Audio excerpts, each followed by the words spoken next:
जी, अस्सलाम वालेकुम दोस्तों, कैसे हैं आप लोग? ठीक हैं? इस वीडियो के अंदर हम डिस्कस करेंगे gift, transfer of property act में गिफ्ट का क्या कॉन्सेप्ट है और अगर ये सवाल पेपर में आता है तो इसके अंदर आपने क्या-क्या चीज़ें मेंशन करनी है। तो यार सबसे पहले तो गिफ्ट का आपको सबको पता है कि गिफ्ट एक वॉलंटरी ट्रांसफ़र होता है। आप अपनी मर्ज़ी से जब कोई चीज़ या प्रॉपर्टी चाहे वो मूवेबल है या इमूवेबल है जो एग्ज़िस्ट कर रही होती है, जो मौजूद होती है, जब आप अपनी ख्वाहिश से, अपनी मर्ज़ी से किसी को देते हैं विदाउट एनी पेमेंट और कंसिडरेशन यानी बदले में कोई कुछ वसूल नहीं करना, सिर्फ़ अगले को वैसे दिल और मोहब्बत और प्यार से देना है तो उसको हम गिफ्ट बोलते हैं, ठीक है ना? और उसमें फिर एक और चीज़ होती है कि अगला बंदा कबूल भी करे। या खुद कबूल करे या उसके बिहाफ़ पे यानी अगर आपने किसी को गिफ्ट दिया है, अगर वो नहीं है तो उसकी जगह पे कोई उसका भाई, रिश्तेदार वग़ैरह वाले साहब कबूल कर लें, ठीक है? तो ये हो गया गिफ्ट सिंपल। तो हमारे पास जो ट्रांसफ़र ऑफ प्रॉपर्टी एक्ट है इसके जो सेक्शन है 122 से लेकर 129 वो इसी को ही डील करते हैं। तो सबसे पहले तो जो सेक्शन 122 है उसको ज़रा देखते हैं, उसमें है गिफ्ट की डेफ़िनेशन। गिफ्ट की डेफ़िनेशन वही जब आप अपनी मर्ज़ी से वॉलंटरी ट्रांसफ़र करते हैं ऐसी प्रॉपर्टी जो एग्ज़िस्ट कर रही होती है, जो मौजूद है, चाहे वो मूवेबल है या इमूवेबल है और दूसरा ये है विदाउट एनी कंसिडरेशन, ठीक है? अच्छा, इसमें अब एक चीज़ है कि जो है ना एक्सेप्टेंस ऑफ गिफ्ट बहुत ज़रूरी है। अगला अगर बंदा गिफ्ट कबूल नहीं करा तो वो फिर गिफ्ट नहीं होगा, ठीक है ना? या वो खुद कबूल करे या उसके ब्याह पे कोई और कबूल करे। अच्छा, जो गिफ्ट कबूल करता है उसको हम डोनी कहते हैं और जो गिफ्ट दे रहा होता है उसको हम डोनर कहते हैं। अच्छा, इसमें एक और चीज़ भी है कि जो एक्सेप्टेंस ऑफ गिफ्ट है ना, वो डोनर की लाइफ टाइम के अंदर होना चाहिए। यानी जिसने आपको गिफ्ट दिया है, वो जब ज़िंदा था, तभी आपने कबूल किया हो। ये नहीं है कि वो जब मर गया, फिर आपने कबूल कर लिया, वो तो फिर गिफ्ट नहीं हुआ। इसमें एक और चीज़ भी है, while the donor is capable of giving यानी जिस शख्स ने आपको गिफ्ट दिया और अब आपने कबूल करना है, तो उस वक़्त आपने ये ज़हन में रखना है, जो गिफ्ट देने वाला है, क्या वाक़ई उसके अंदर ये सलाहियत भी है?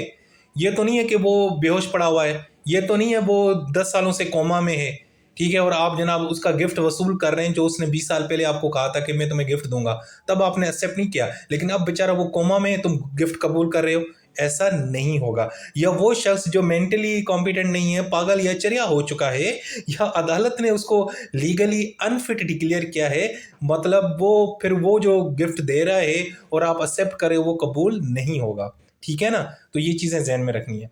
उसके बाद है जनाब, हाँ, दूसरा ये, अगर डोनी यानी जिसने गिफ्ट वसूल करना है वो मर जाता है, कबूल करने से पहले वो मर जाता है, यानी मैंने आपको गिफ्ट दिया, सॉरी, मैंने किसी और को गिफ्ट दिया और वो बंदा मर गया, यानी रिसीव करने से पहले पहले मर गया, तो तब भी वो गिफ्ट क्या होगा, वाइड होगा, यानी कि वो वैलिड नहीं समझा जाएगा। अब वैलिड गिफ्ट यानी जो जायज़ गिफ्ट है कानून की नज़र में जो बेहतर है, उसकी क्या कंडीशंस हैं भाई? एक तो वो वॉलंटरी होना चाहिए, जो ट्रांसफ़र यानी आप अपनी मर्ज़ी से ट्रांसफ़र कर रहे हैं, कोई ज़ोर ज़बरदस्ती है, कोई ड्रामेबाज़ी नहीं है, कोई फ़नकारियाँ नहीं है। दूसरा ये कि वो प्रॉपर्टी मौजूद होनी चाहिए यार, जो आप गिफ्ट करना चाहते हो। मतलब आप अगले बंदे को कहो यार, वो 4 साल बाद ना मेरे यूट्यूब पे जब 1 लाख सब्सक्राइबर हो जाएँगे ना लॉ एंड विज़डम पे, फिर मैं आईफ़ोन लूँगा, वो तुम्हें मैं गिफ्ट दूँगा। भाई वो नहीं, वो पता नहीं कब बंदा वो यूट्यूब वाला ही ज़िंदा ना हो, एक ठीक है ना? तो ऐसा नहीं है। तो भाईजान वही प्रॉपर्टी जो एग्ज़िस्ट कर रही है और दूसरा जो आपने कबूल कबूल करना है, जो आपने कहना है ना कबूल है मुझे, कबूल है तुम्हारा गिफ्ट, वो भी उसकी मौजूदगी में करना है, उसकी ज़िंदा होने में, और वो सिर्फ़ ज़िंदा नहीं, यानी फिट हो ज़हनी तौर पे। यानी अगर मैं किसी को गिफ्ट देता हूँ, तो अगले बंदे ने जब गिफ्ट कबूल करना है, तो उसको होना चाहिए यार अयाज़ साहब बिल्कुल ठीक हैं, फिट-फाट हैं ये। ये नहीं है कि वो मैं बेहोश पड़ा हूँ और तुम गिफ्ट कबूल करते फिर रहे हो, ये नहीं होगा। अच्छा जी, अब है सेक्शन 123। इसके अंदर क्या है? इसमें 2 चीज़ें, गिफ्ट ऑफ इमूवेबल प्रॉपर्टी और मूवेबल। इमूवेबल प्रॉपर्टी वो जिसको मूव नहीं कर सकते, जैसे कोई प्लॉट होता है, ज़मीन होती है, कोई बिल्डिंग होती है, इस तरह की चीज़, ठीक है? अब उसमें ये है कि अगर आप इस तरह की प्रॉपर्टी जो इमूवेबल है, वो ट्रांसफ़र करना चाहते हैं, तो वो आपने रजिस्टर्ड इंस्ट्रूमेंट के ज़रिए यानी प्रॉपर डॉक्यूमेंट, लीगल डॉक्यूमेंट के ज़रिए आपने ट्रांसफ़र करनी है। एक कागज़ बनाना है, उस पे लिखना है कि जी मैं अपनी प्रॉपर्टी फलाँ बंदे को ट्रांसफ़र कर रहा हूँ, गिफ्ट कर रहा हूँ, और उसके ऊपर दस्तखत करने हैं, डोनर ने भी करने हैं, अगले बंदे ने, और 2 लोगों की हमें गवाही भी चाहिए होगी, ठीक है जी? अच्छा जी, अगर अब मूवेबल प्रॉपर्टी है, वो आप रजिस्टर्ड इंस्ट्रूमेंट यानी डॉक्यूमेंट वगैरह से भी कर सकते हैं, या आप वैसे ही उसको दे सकते हैं। यानी अगर मैं किसी बंदे को बाइक देना चाहता हूँ गिफ्ट, मैं तो या तो कागज़ के ज़रिए लिख के दूँ, या ये देख मैं तुम्हारे नाम पे कर रहा हूँ, या मैं उसको वैसे दे दूँ, या ले चाबी बेटा चल एन्जॉय कर, चिल कर, ठीक है? तो ये भी हो सकता है। अच्छा जी, और ये डिलीवरी इस तरह ही होगी जिस तरह आम डिलीवरी होती है जब हम किसी को कोई चीज़ें सेल आउट करते हैं, जब आप किसी से बाइक खरीदते हैं, ये बिल्कुल उसी तरीके से। ठीक है जी। उसके बाद है सेक्शन 124। अब इसमें क्या है, इसमें है gift about existing and future property. ठीक है। अच्छा जी, जो मौजूदा प्रॉपर्टी उसका तो गिफ्ट होता है, ये तो हमें समझ आता है, लेकिन जो फ्यूचर का प्रॉपर्टी होती है ना, उसका ज़रा मसला होता है। लेकिन अगर आप कोई ऐसी चीज़ गिफ्ट कर रहे हैं जिसमें एक ऐसी प्रॉपर्टी है जो इस वक्त मौजूद है और एक ऐसी चीज़ जो फ्यूचर में है, तो जो मौजूदा प्रॉपर्टी वाला हिस्सा तो वैलिड होगा लेकिन फ्यूचर वाला इनवैलिड होगा। एग्जाम्पल देखते हैं। तो जनाब आकाश आकाश आ गया यहाँ पे। आकाश ने अयाज को यानी मुझे 2 मोबाइल फ़ोन दिए और वो उसके पास भी थे, और उसने साथ में ये भी कहा कि यार अयाज मैं तुम्हें एक प्रोजेक्टर दूंगा, लेकिन वो मैं नेक्स्ट मंथ दूंगा क्योंकि मैंने वो खरीद के तुम्हें देना है। अभी प्रोजेक्टर उसके पास नहीं है लेकिन मोबाइल था। ठीक है ना। अब जो उसने जो 2 मोबाइल मुझे दिए ना आकाश ने, वो तो वैलिड है गिफ्ट, लेकिन वो प्रोजेक्टर जो फ्यूचर में भी उसकी प्रॉपर्टी बनेगा वो अभी is not the part of the gift, वो इनवैलिड समझा जाएगा। ठीक हो गया जी। अच्छा जी, उसके बाद है गिफ्ट टू सेवरल डोनीज, यानी आपने बहुत सारे लोगों को गिफ्ट किया, एक से ज्यादा से किया, उसमें से एक बंदे ने आपका गिफ्ट कबूल किया, अब दूसरों ने नहीं किया, तो भाई उसकी क्या सिचुएशन है।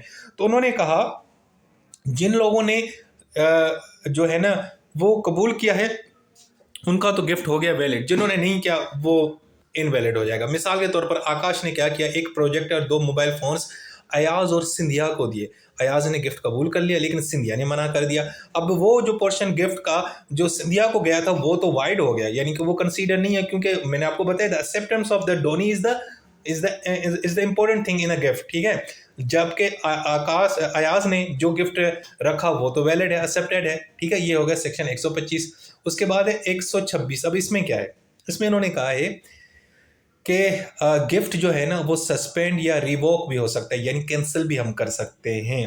उसकी किस तरह होता है, मिसाल के तौर पर उन्होंने ये कहा है अगर डोनर और डोनी यानी जो गिफ्ट दे रहा है और जो गिफ्ट वसूल कर रहा है वो अगर एग्री करते हैं कि भाई अगर स्पेसिफिक कोई इवेंट फ्यूचर में होगा तो हम यानी कि रिवोक कर देंगे। अब ये आप लोग कहोगे सर गिफ्ट तो अनकंडीशनल होता है, कोई कंडीशन, मैं मानता हूँ अनकंडीशनल होता है, लेकिन कुछ गिफ्ट होते हैं जिसमें आप एक थोड़ी बहुत एक किसी चीज़ उसको अटैच करते हैं इवेंट को। ठीक है। मिसाल है आकाश ने कहा सिंधिया को, सिंधिया मैं तुम्हें मोबाइल दूंगा लेकिन बात सुन, ये मोबाइल तुम्हारा हो गया, तुम्हें गिफ्ट कर दिया, लेकिन अगर तुम पेपरों में फेल होगी, लॉ एंड विजडम से तैयारी करने के बाद भी तुम फेल हो गई, तो ये मोबाइल मैं तुमसे वापस ले लूंगा जो तुम्हें मैंने गिफ्ट किया है। ठीक है जी। अच्छा जी, इसके अलावा एक और है revocation at donor's will is void. इसमें अब एक डिफरेंट चीज़ है।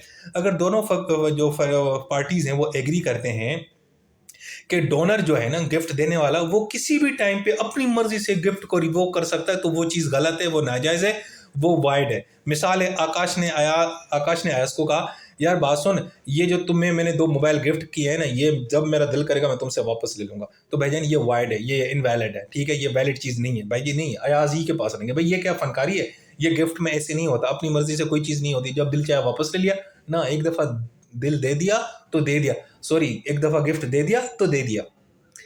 अच्छा जी, उसके बाद है रिवोकेशन लाइक अ कॉन्ट्रैक्ट। अब इसमें क्या होता है यार, ये बाज़ औक़ात ना गिफ्ट ना रिवोक कैंसिल हो जाता है बिल्कुल कॉन्ट्रैक्ट की तरह, लेकिन होता कॉन्ट्रैक्ट नहीं होता, लेकिन कॉन्ट्रैक्ट की तरह हम इसको डील करते हैं, लेकिन इसमें कंसिडरेशन वाला पहलू नहीं आता। मिसाल है आकाश ने अयाज को गिफ्ट दिया, इसलिए गिफ्ट दिया कि अयाज कह रहा था जी मैं वो लैपटॉप जो है ना चैरिटी वर्क के लिए यूज़ करूँगा, वहाँ पे बड़ा ये मतलब प्रेजेंटेशन फला वो कॉन्फ्रेंस है, टोपी ड्रामा चलता रहेगा। लेकिन अयाज ने ये झूठ बोला उससे, बल्कि अयाज ने तो वो गिफ्ट वो लैपटॉप बेच के पैसे हासिल कर लिए अपने पर्सनल प्रॉफिट के लिए। सो अब गिफ्ट जो है उसने फ्रॉड के जरिए हासिल किया है तो वो रिवॉक हो जाएगा। समझ गए, ये चीज़ हो सकती है। अच्छा ये बाकी जो जनरल रूल है वो ये है, जो ऊपर वाली जो सिचुएशंस हैं दोस्तों, इसके अलावा बाकी गिफ्ट कभी भी रिवोक या वापस या कैंसिल नहीं होता, ये याद रखना तुम लोगों ने, बस यही कुछ कंडीशंस है, इसके अलावा गिफ्ट कभी भी रिवोक नहीं होगा।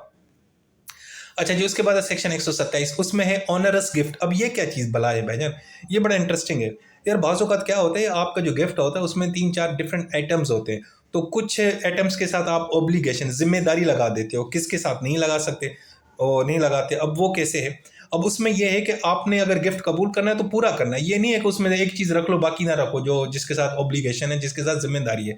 मिसाल के तौर पर आकाश ने अयाज को एक प्रोजेक्टर गिफ्ट दिया और 3 लैपटॉप, लेकिन जो प्रोजेक्टर है ना उसके साथ आकाश ने क्या किया, एक ना ऑब्लिगेशन लगाई यानी बर्डन लगाया, वो ऑब्लिगेशन ये लगाई कि यार ये मैं 1 साल बाद तुमसे वापस ले लूँगा, जबकि लैपटॉप्स के साथ इस तरह की कोई कंडीशन नहीं है। अब क्योंकि प्रोजेक्टर इज़ बर्डन यानी प्रोजेक्टर के साथ कंडीशन है, तो अयाज जो है ना ये नहीं कर सकता कि यार मैं बस लैपटॉप रख लेता हूँ, प्रोजेक्टर नहीं, प्रोजेक्टर तुमने वैसे भी 1 साल बाद मेरे से लेना है। ना ना, वो आकाश को इस तरह नहीं कह सकता भाई, या तो गिफ्ट कबूल कर या वापस कर या रिफ्यूज कर। यानी या तो उसने पूरा का पूरा गिफ्ट वसूल करना है, प्रोजेक्टर प्लस लैपटॉप, क्योंकि वो एक ही गिफ्ट है, इसके 3 हिस्से हैं, एक projector and laptop. Projector condition के साथ है क्योंकि उसने वापस होना है, तो ये नहीं है कि तुम बस लैपटॉप जो है ना वो रख लो और प्रोजेक्टर को नहीं नहीं यार ये मुझे नहीं चाहिए, वैसे भी मैंने 1 साल तुमने मुझसे वापस लेना है। ऐसा नहीं होगा भाई, आपने पूरा कबूल करना है। अच्छा जी, उसके बाद है सेपरेट एंड इंडिपेंडेंट गिफ्ट। हाँ, अगर आपको डिफरेंट गिफ्ट्स अलग अलग कंडीशंस में या सेपरेट या कंडीशंस में सूरत हाल में मिला है तो वो यानी कि कबूल है। मिसाल के तौर पर अयाज आकाश ने क्या किया, अयाज को एक लैपटॉप दिया विदाउट एनी कंडीशन, इंडिपेंडेंट, वो अयाज की यानी ठीक है, और एक प्रोजेक्टर दिया और वो कहा कि यार तुम ना वो 1 साल मुझे वापस करना। अब ये दोनों चीज़ें इसने अलग अलग की हैं, यानी ये दो गिफ्ट हो गए, 2 डिफरेंट गिफ्ट हो गए। तो अब अयाज की मर्जी है, वो लैपटॉप रख सकता है और प्रोजेक्टर पे इनकार सकता है, क्योंकि अब ये दोनों जो गिफ्ट हैं इनको हम सेपरेटली ही ट्रीट करेंगे। ठीक हो गया जी। उसके बाद है onerous gift to disqualified person, यानी आपने ऐसे बंदे को गिफ्ट दिया जो कॉम्पिटेंट नहीं था, ठीक है, और लेकिन क्योंकि ऑनरस में तो आपको पता है ना कि वो एक कंडीशंस होती है और वापस करना होता है। सो शुरू में तो वो बाउंड नहीं होगा कि वो वापस करे, लेकिन अगर वो कॉम्पिटेंट जब बन जाता है कानून की नज़र में, ऑब्लिगेशन आ जाती है, अवेयर हो जाती है, तो फिर उसको वापस करना पड़ेगा। मिसाल है, आकाश ने क्या किया, एक प्रोजेक्टर अपने 16 साल के नेफ्यू अयाज को दिया, एक कंडीशन के साथ कि भाईजान 1 साल के बाद तुमने वापस करना है। अब जब अयाज ने कबूल किया था गिफ्ट, तब वो माइनर था, तब वो बाउंड नहीं था। अब अयाज 18 साल का हो गया, तो अब वो उसको पता चल गया था यार ये तो कंडीशन के साथ है, तो अब he is now bound by return condition, यानी उसने अब रिटर्न करना है कंडीशन के साथ, क्योंकि अब उसके ऊपर ये लागू हो जाएगी, क्योंकि अब वो बड़ा हो गया है। अच्छा जी, उसके बाद है यूनिवर्सल डोनी सेक्शन 128। अब इसमें क्या यार, बाजों का क्या होता है, एक गिफ्ट जो होता है ना, आप गिफ्ट करते हैं, ट्रांसफ़र करते हैं, तो उसमें बहुत सारी चीज़ें यानी प्रॉपर्टीज़ होती हैं। तो जो वसूल कर रहा होता है वो फिर साथ में उस प्रॉपर्टी से जुड़े जो भी लाइबिलिटीज़ होती हैं, कर्ज, डेट्स वगैरह, वो भी जनाब उसकी ज़िम्मेदारी होती हैं। लेकिन उस हद तक जितनी प्रॉपर्टी आपने रिसीव की है, मिसाल है आकाश ने क्या किया, अपनी सारी मूवेबल और इमूवेबल प्रॉपर्टी अयाज को गिफ्ट कर दी। अब लेकिन आकाश का एक लोन भी था, वो था 5 लाख का, ठीक है ना। अब अयाज ने प्रॉपर्टी रिसीव कर ली, तो अब वो लायबल है कि उसने भी लोन पे करना है आकाश का, ठीक है ना। लेकिन कितना लोन पे करना है, उतना ही करना है जितनी उसको प्रॉपर्टी मिली, यानी जितनी उसकी प्रॉपर्टी उसको मिली है ना आकाश से गिफ्ट, ऐसे गिफ्ट में, उसकी वो वैल्यू के हिसाब से उसने अपना आकाश का लोन पे करना है। जरूरी नहीं है कि वो पूरा का पूरा 5 लाख पे करे, ठीक है जी। अच्छा जी, उसके बाद है सेक्शन 129, ये भी ज़रा देख लें यार, ये इसमें है कि ये जितने भी सेक्शंस हैं वो आमतौर पे जो ऑर्डिनरी आम किस्म के गिफ्ट हैं उसके साथ डील करते हैं, सेक्शन 122 से लेकर 128 तक। लेकिन इसमें ये वो वाली चीज़ नहीं है। एक गिफ्ट होता है जिसको बोलते हैं डोनेशंस मोर्टियस कोसा। इसका मतलब होता है कि आप किसी को गिफ्ट कर रहे होते हैं क्योंकि आपको पता चल रहा होता है कि यार ये बंदा अब मरने वाला है बेचारा, अब इसके दिन करीब है, ठीक है ना। तो वो वाली चीज़ इस सेक्शन के अंदर कवर नहीं होती। और बाकी मुस्लिम लॉ गिफ्ट्स जो है, इनहेरिटेंस रूल्स, वो स्टिल वैलिड होंगे, उनके ऊपर कोई असर नहीं पड़ेगा। मिसाल के तौर पर आकाश ने अयाज को एक लैपटॉप दिया क्योंकि उसको पता चल गया कि यार अयाज जो है ना बहुत ही जल्दी मरने वाला है, तो ये जो चीज़ है ना, ये इन सेक्शंस के अंदर कवर नहीं होती। हाँ, बाकी जितने भी रूल्स हैं मुस्लिम लॉ के अंदर वो वैलिड ही समझे जाएंगे। सो दोस्तों, ये था हमारा टॉपिक। नहीं यार, अभी ये डिफरेंसेस भी रहते हैं। हाँ, अच्छा, तो डिफरेंस क्या है मुस्लिम लॉ और ट्रांसफर ऑफ प्रॉपर्टी एक्ट के अंदर गिफ्ट में? सबसे पहले है प्रोसीजर। मुस्लिम लॉ के अंदर क्या होता है, मूवेबल और इमूवेबल प्रॉपर्टी के लिए वही सेम प्रोसीजर फॉलो करते हैं, और उसमें तो ओरल और रिटन गिफ्ट्स दोनों अलो होते हैं। लेकिन ट्रांसफ़र ऑफ प्रॉपर्टी एक्ट में आपको पता है कि मूवेबल प्रॉपर्टी का जो तरीक़ेकार है वो डिफरेंट है, और जो इमूवेबल है उसके लिए हमें रजिस्ट्रेशन करवानी पड़ती है ये। अच्छा जी, अब डिलीवरी। अच्छा जी, मुस्लिम लॉ में तो एक्चुअल या सिंबॉलिकल डिलीवरी दोनों चल सकते हैं, दोनों नेसेसरी, चाहे वो मूवेबल हो या इमूवेबल प्रॉपर्टी। लेकिन टीपीए के अंदर ये होता है कि मूवेबल प्रॉपर्टी के लिए तो डिलीवरी जरी है, लेकिन जो इमूवेबल प्रॉपर्टी है, जो मूव नहीं कर सकती, यानी कोई प्लॉट है, कोई ज़मीन का टुकड़ा है, वो आप सिर्फ डॉक्यूमेंट के ज़रिए ही ट्रांसफ़र कर सकते हैं, यानी रजिस्ट्रेशन करवानी होगी। अच्छा जी, मुस्लिम लॉ के अंदर जो गिफ्ट है वो ओरल और रिटन दोनों वैलिड होते हैं। रिटन इंस्ट्रूमेंट वैसे वहाँ पे कंपलसरी नहीं है, लेकिन हो जाए तो बेहतर है। लेकिन यहाँ पे उन्होंने कहा कि रिटन इंस्ट्रूमेंट या डॉक्यूमेंट कंपलसरी है ऐसी प्रॉपर्टी जो इमूवेबल है, और मूवेबल प्रॉपर्टी आप फिजिकली और इंस्ट्रूमेंट दोनों के जरिए ट्रांसफर कर सकते हैं। अच्छा जी, मुस्लिम लॉ के अंदर ओरल गिफ्ट जो है, ज़बानी जो गिफ्ट करते हैं, मैं तुम्हें गिफ्ट देता हूँ, वो एक्सेप्टेड है और डिलीवर भी हो सकते हैं।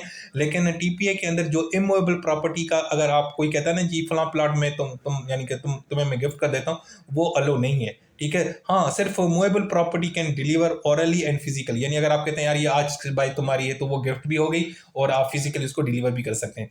अच्छा जी, फ्यूचर गिफ्ट मुस्लिम लॉ के अंदर अलो नहीं है, सॉरी अलो है मुस्लिम लॉ के अंदर जो गिफ्ट ऑफ फ्यूचर प्रॉपर्टी अलो है, लेकिन टीपीए के अंदर अलो नहीं है। और सिर्फ और सिर्फ जो वो प्रॉपर्टी जो एग्जिस्ट कर रही है, जो मौजूद है, वो ही अलो है।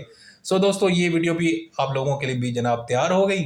सो बस अपना ख्याल रखा करें, खुश रहा करें यार, और टेंशन ना लिया करें, पेपर शेपर हो जाएंगे। अभी ये तो छोटी सी चीज़ें ज़िंदगी में, पता नहीं आगे आगे क्या क्या होना है। चलो जी, अपना ख्याल रखें, टेक केयर, अल्लाह हाफिज़।